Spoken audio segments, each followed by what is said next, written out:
Welcome back. On our today's video, we'll be learning how to use the Smart Animate in Figma, which automatically takes one item on the first position and cross-check it with the second position. So for us to perfectly use the Smart Animate, we need the same item in two different positions. So before we get started, we'll be using this particular files, which will be available in the description below. So we'll be starting from the first frame. So once the user click on this second item here, we want it to navigate to this, but in a slow motion. So for us to do that, we'll be using Smart Animate. So let's quickly click on the prototype. And then from the prototype, let's say I'm picking this from scratch, you have to double click this because it's grouped. So I would drag this and then drop it here. So on top, yes, navigate to, then here it's where I'll be selecting my Smart Animate. So as we said, Smart Animate works with two positions. So from here, I can actually do for the second one here. So to get that properly, I'll just zoom out, double click.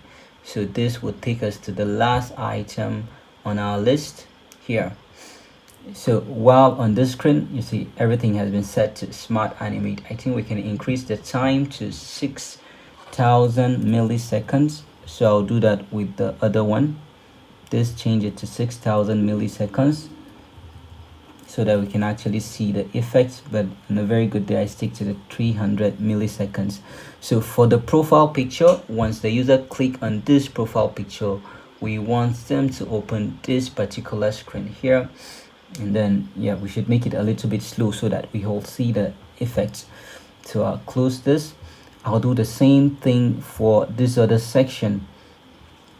So once the user click on this first icon, we're taking him back to the home screen here.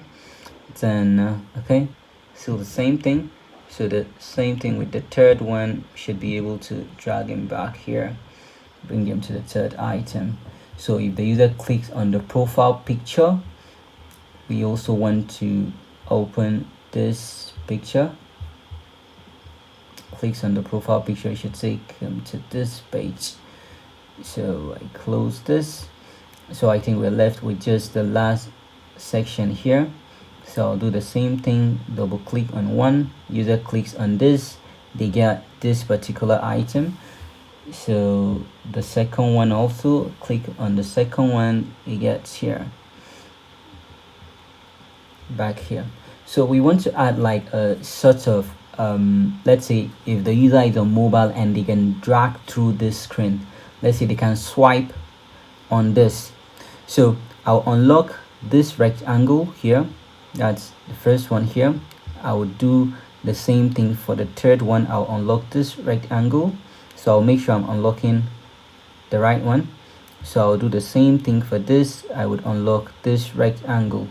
So from here I'll click on this so the user can slide. So to do that, I'll drag this to this screen, but instead of the on tap, I would use the on drag. So if the user drags on this, we want to also use the Smart Animate and then open that page, the second one. So I'll do for this third one here the same thing, but make sure you're changing the on tap to on drag. So for the last one here, we're going to bring it back to the first one here. Once the user drag on that screen, just bring him back to the first item here, so that we just have it in circle. So from the profile picture, if the user click on back, it should be able to go back to the first page here. So we should be able to take him back to the home page. So still using the Smart Animate. So let's actually see what we've done so far. I would run this. Okay, I'm using the iPhone 14. So I think let's start with the profile picture. So I'll be clicking on the profile picture. You see the animation, that is the Smart Animate. Let's go back here and see how it does. You see, so let's try clicking on this second item to see what happens. You see how it smoothly changed our item. The third, So let me try the drag. Right now I'm in the last frame, so I can just drag it through to see if I'm getting any effect on this. So let's start from here. On drag, you see I'm moving to the second one. Yep, I'm moving to the third one. So let's see what is happening to the third on drag here. So it's supposed to take us back to the first one. Okay, we have to fix that to on drag. So I think from the third one I can just navigate. See, I'm back to the first item. So this is how we can use the smart animate. So I'll be posting a lot more video on this, so that we see a lot of things how we can explore the smart animate.